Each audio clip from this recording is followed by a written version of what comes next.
추석을 맞았지만 우리 모두를 위해서 지정된 장소에만 있어야 하는 사람들이 있습니다. 바로 코로나19로 인한 자가격리 대상자들인데요. 네, 잠깐은 나가도 괜찮겠지 생각할 수 있지만 무심코 밖에 나섰다간 실형이 선고될 수도 있다고 합니다.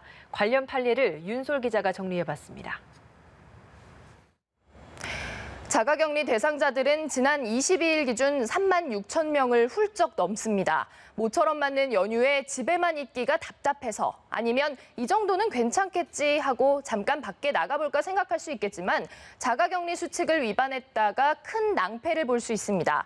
정부는 지난 8월까지 전국 1,000여 명에 달하는 무단 이탈자들 중 66.4%인 643명을 고발 조치했습니다. 이들은 감염병 예방법 위반으로 처벌을 받을 수 있는데요.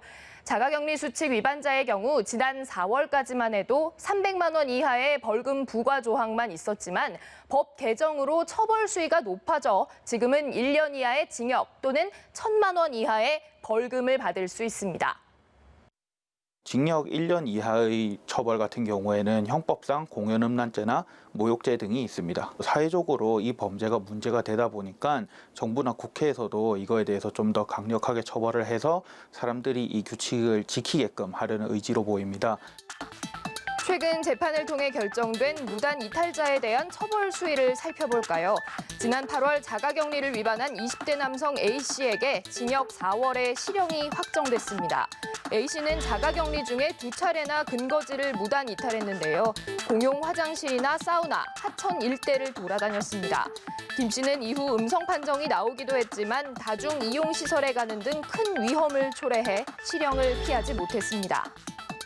집 앞에 아주 잠깐 나갔다가 처벌받은 사례도 많습니다. 담배를 피우러 지하 주차장에 갔던 30대, 가족이 운영하는 식당에 들렀던 20대, 심지어 검사를 받으러 나갔다가 돌아오는 길에 커피가 마시고 싶어서 카페를 들렀던 20대 모두 벌금형을 받았습니다. 사건을 심리한 판사들은 판결을 내리면서 코로나19 확산으로 엄중한 시기에 관련법을 어긴 범행, 또 나 하나쯤은 괜찮겠지라는 안이한 생각에서 비롯된 위반 행위라고 지적했습니다. 연휴 기간마다 급격한 확산이 이루어졌다는 패턴을 살펴보면 엄중한 시기란 말은 이번에도 해당될 수 있겠죠. 격리 해제를 앞둔 사람들 중에서는 무증상이어도 확진되는 경우가 많은데요.